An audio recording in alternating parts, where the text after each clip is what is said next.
Lights, it's Angela, and today we are going to talk about how to move past getting stuck in your career.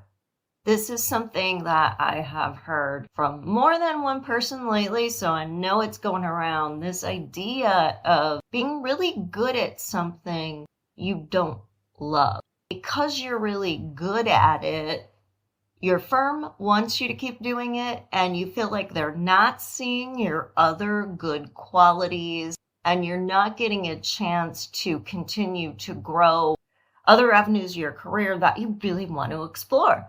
Another problem is you may feel a little bit of guilt or obligation that because you are as good as you are at what you're doing, what will happen if you refuse to do it or you move on, that you would be somehow leaving people stuck or at a disadvantage.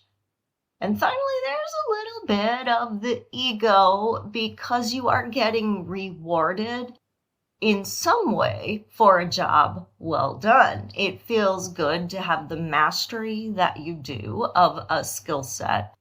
It feels good to have people thank you or praise you for doing a good job. Feels good to know that you're making a difference. However, all those good feelings are actually keeping you stuck. To go outside of that comfort zone and get what you really want feels scary. If you are feeling any or all of these things, stay tuned because this is going to be a really good episode where we totally unpack all this stuff and get you dislodged from that career rut that you are in. Welcome to Architecting. I'm your host, Angela Motzi. You made it. This is the landing pad for raw honesty about connecting your career with your purpose. I'm going to give you the tools you need to be an unapologetic advocate for yourself and others, because if you're here, you believe that the space we surround ourselves in matters, and you're committed to project by project building a better world for all of us. If you're with me, let's get architecting. Okay, friends, this is going to be an amazing episode, but before we dig in, make sure that you have put it on your calendar this Saturday. I'm so excited. We have our Stressless Success workshop. It is at 4 Eastern time. Yes, there will be a recording, but if you can at all show up live, you are going to want to do it. I'm giving away prizes. There are some great opportunities when you are on the call to get your questions answered. You can go to architectingpodcast.com, sign up right there. There's a link on the front page. You can go to my Instagram account and click my profile link, and you will be able to sign up from there. You can go to the Architecting LinkedIn page, and there is a pinned post all about the workshop. So lots of different ways to get your seat. It is totally free because I want there to be no reason for you not to say yes to yourself. This is going to be 90 minutes, and we're going to have so much fun.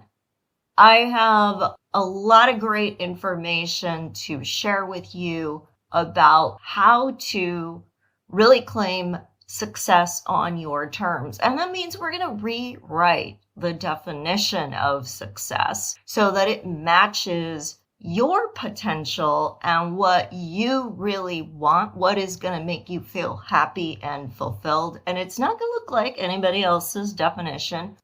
I am going to hold a mirror up to a lot of premises and habits that exist in our world that we don't even think about. We just believe in them. And that is the very definition of beliefs, is things we just accept as true, unquestioned. We're going to start questioning some of these things because they are keeping us from living lives we love. Lives where we are fully actuated and really feel in our purpose. And I'm also going to talk about how success does not mean working harder. It does not mean depleting yourself. It does not mean chasing validation and saying yes to everything. Success is a very different thing. And when you're doing things that are feeding your success, you are building energy, not giving it away. We're going to explore all of that. It's not just me talking at you at all. I'm going to give you some really good breathing exercises and meditations, because getting grounded and out of the chatter in our head is important. Calming down the stress response so that we can activate our creative mind is important. You can take those with you into your everyday life. I'm going to give you some exercises to do to really provoke some aha in you. I'm going to be teaching you about the science of all this. So I'm not just talking about this stuff because it's, a bunch of woo-woo crap or it feels good, but in real life it doesn't work. There's actually physical reasons why a lot of what you're experiencing in your life is happening, and it's real, and there is science behind it. And I study a lot of this science, both for what I do here at Architecting, but also in my work. My career as an internationally known architect is built on something called salutogenesis, design for well-being. So I am constantly reading academic papers on stress and on what cues us to feel empowered versus disempowered. And I'm going to be sharing all of that with you. Plus, I will be able to take your questions, and I'm going to be giving you some really good things that you can do the very next week when you go to work. Do not miss this. Get your seat. I can't wait to have you there. This is really going to be fun, guys. When I do these workshops, and I only do maybe 2-3 of them a year, they are such powerful experiences, and they really are catalysts that make you start to shift your thinking about what is possible for you. Today, we're going to talk about getting out of your career rut. As I said at the start of the show, a lot of times when we're good at something, there is a reward attached to that job well done. And that reward is both internal, we feel good about ourselves, and external. Other people notice that we did a good job and they appreciate it and they thank us and they praise us. We can start to get into a little bit of a comfort zone over the things we can do well. And maybe the things we can do well are important skills. So we tell ourselves that we need to do more of it. However, if we go down this path for too long, we start to get deeper and deeper into the groove. So kind of like a canyon is formed by a river that just keeps eroding its way through solid rock. You continuing to do a limited set of skills really well just entrenches your identity with those skills more and more and more. So I hear a lot of young architects say, I don't want to be the rendering lady, or I don't want to be the Revit monkey. Just because I know how to do this really well and it's an important skill doesn't mean it's what I love to do. And this can happen throughout your career. You might be a really good code person, so you become known as the code person or the spec person or the CA guy. At first, it might feel really good because people go to you, people respect you, people know you for something. But if what you're doing isn't really taking your career where you ultimately want it to go, that's where there's a problem. So if you love writing specifications and you're really good at it and you are taking that to a whole different level and it is really fulfilling you, that your knowledge of products and means and methods is advancing the industry and what is getting used and how we're shifting to better, more efficient methods of construction that are more sustainable for our planet, that's one thing. That's not a rut. On the other hand, if you're the spec person and you're just pulling up master specs and you know exactly how to customize them to communicate as clearly as possible the team's design intent and making sure that it's holding that contractor and subcontractor to a standard, that's good and that's important, but it may not feel fulfilling to you. It's a little bit of this idea from geometry class. You might remember that a square is a rectangle, but a rectangle is not a square. Just being good at writing specifications, that's being in the rectangle category. Using that same skill set to advance the industry or to pursue something you're really interested in terms of maybe better ways to build or innovations in the industry, that's what makes you the square. And we always want to be the square, right? We don't want to be the rectangle. And the square is a rectangle. So all the things that are important and good about being a rectangle, those are in the square. So you're not leaving that behind. You're just becoming more, becoming something that is uniquely you, but also is precious and special and feels exciting to you versus important but not exciting, important but not inspired. And that's where a lot of us can lose focus, because if we're doing something that feels important, that other people think is important, that we have mastery at because we can do it really well, we can go a whole lot of years never realizing that we've been stuck in that career rut, going deeper and deeper and deeper into it, but then wondering why it doesn't feel exciting to do our job. Wondering why we feel maybe exhausted and burned out, or maybe just frustrated that other people are getting opportunities that we want. To get out of this rut requires different thinking than how we got into it. So the first thing to do to think differently is to go back and look at how did this happen in the first place. A lot of times, especially early in our career, we know that we have a lot to learn. If someone gives us an assignment of any type, we take it on and we look to do it as well as we possibly can, because this is the thinking in our culture about working hard, about performing, about pleasing people. We never stop to think about whether this is a task or a chore that we really want to stay with.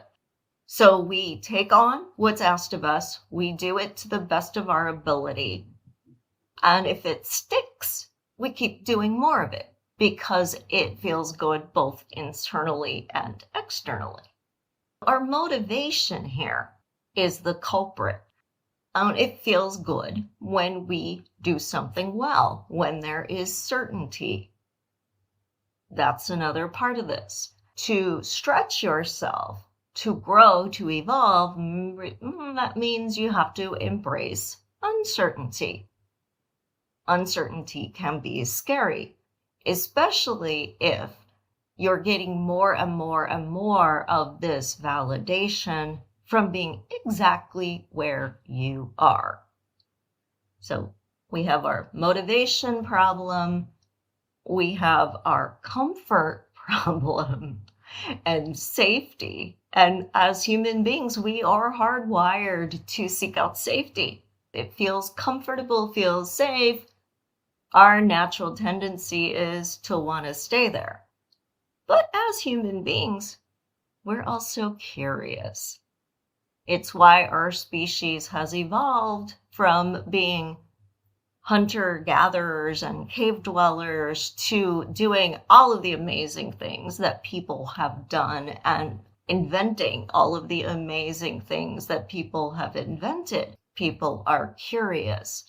And as much as we biologically have a hardwired need to want to stay safe, we also have an insatiable curiosity and need to explore, need to ask what if, need to experiment, need to try.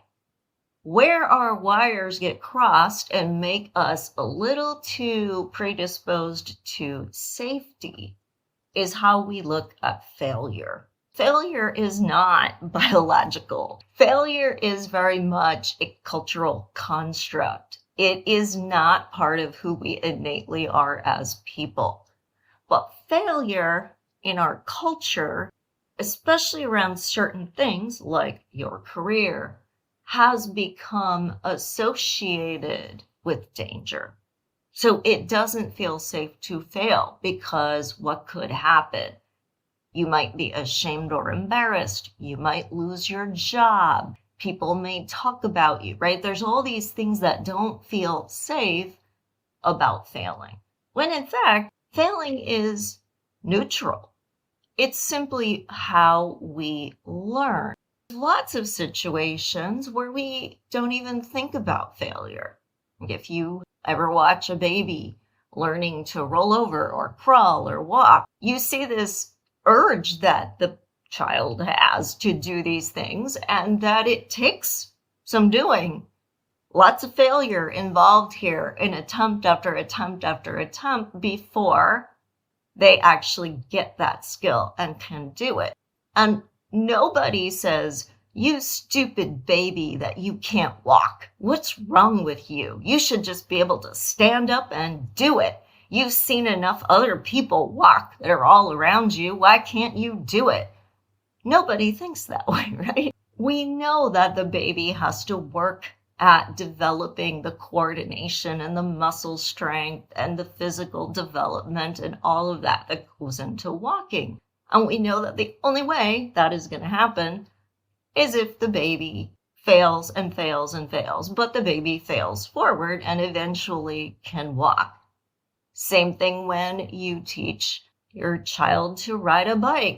You don't say, "What's wrong with you? You've seen plenty of people ride a bike. I explained to you how it works. Now get on there and just ride it." We put training wheels on. We work with them on how to operate the bike. When they've got that done, we take the training wheels off. And we know it's going to take some amount of effort, some amount of failure before they master the skill of riding the bike.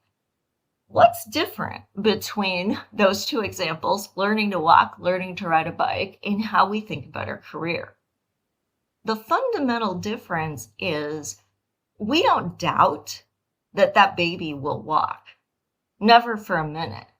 So we don't look at the failures through the lens of the failure signaling that the baby should stop trying. We don't doubt that the child will be able to ride a bicycle. Therefore, we don't see the frustration and maybe the scraped knees that happen as they learn to do that as a signal that they should stop. We don't say, "Oh no, you fell off your bike. Well, we are never going to do that again. We're going to sell that bike and you will never, ever, ever have that experience." No, what do you say? "Let's try again. We'll clean up your scraped knee and then we'll get back on." Because you don't doubt. You don't doubt that it is in fact possible for the child to learn to ride the bike. Therefore, you don't view the failures that they experience through the learning process as a sign or an omen or anything else. It's just part of learning. When we get to our careers, though, boy, we have one stumble and we take it as destiny, that we were never meant to do that. In the context of our career, failure has come to mean something really different than it does in the context of riding a bike. And it's because we don't believe that we are ultimately meant to get paid to do work that we love and that that work can be meaningful and have impact. We don't believe that. Even though we see examples of it, we don't believe it. Therefore, we feel very uncomfortable when we try to move into that. And because of that, the minute we experience failure, we already didn't feel safe moving out of our comfort zone. Now it is catastrophic that we experienced a failure. And we don't see the failure as learning. We see the failure as danger, and therefore a sign that we should retreat back to where we are safe. Think about that. Think about how inevitable you feel living your dream is versus how risky you feel it is. And if it feels more risky than it does inevitable, this is why you are staying stuck. And the last bit of advice is to train your replacement. If you do something that is important to your company, if you do it well, if you are the go-to person for that, but that is not something that you want to be doing 5 years from now or 10 years from now, if there is nowhere to grow within that skill set that excites you, you've got to stop being essential. Because as long as you can do something that's important to other people and do it well, guess what?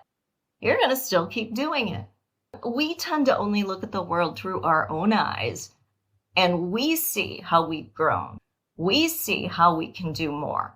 Other people aren't paying that much attention to us. So it's really easy for someone to still view you the way they did 5 years ago.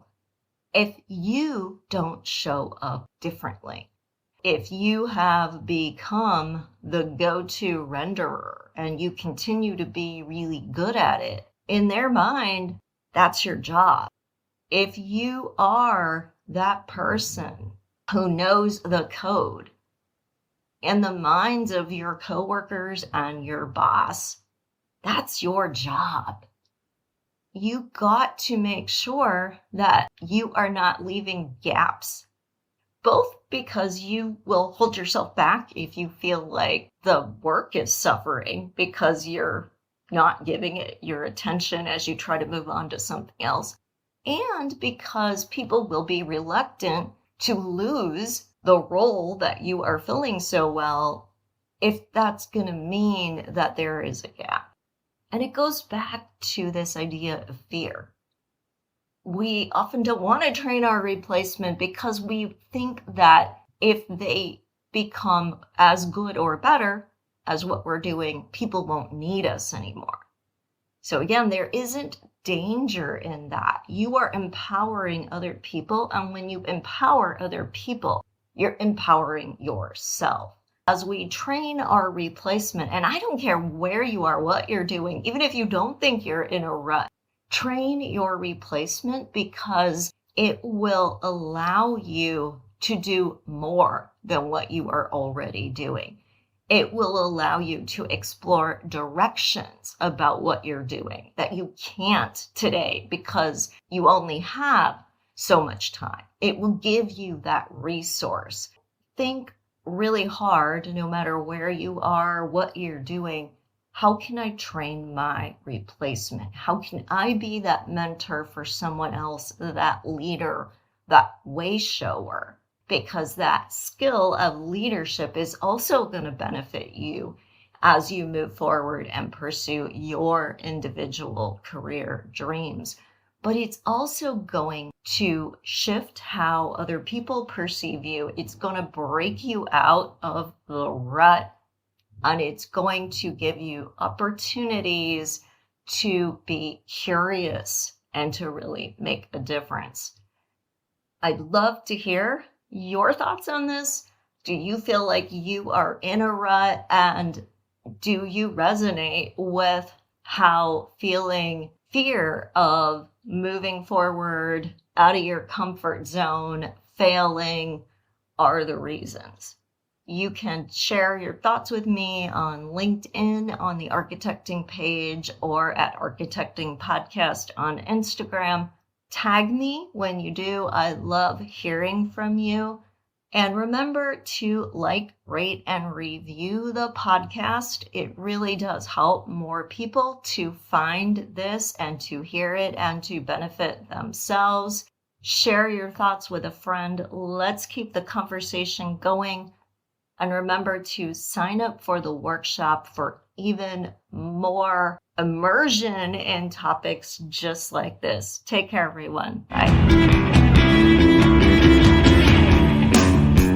Thank you for listening. You made it all the way to the end of the episode, which means you are committed to making yourself a priority so you can be empowered to do the work you were called to do in the world. How amazing is that? If you would like even more content just like this, please remember to subscribe so you never miss an episode. I would so appreciate it if you left an honest review too. Hey, I want you to know I'm here for you beyond the boundaries of this podcast. You can follow me on social media at Architecting Podcast or visit architectingpodcast.com to download some great free resources. Take care, everyone, and stay inspired.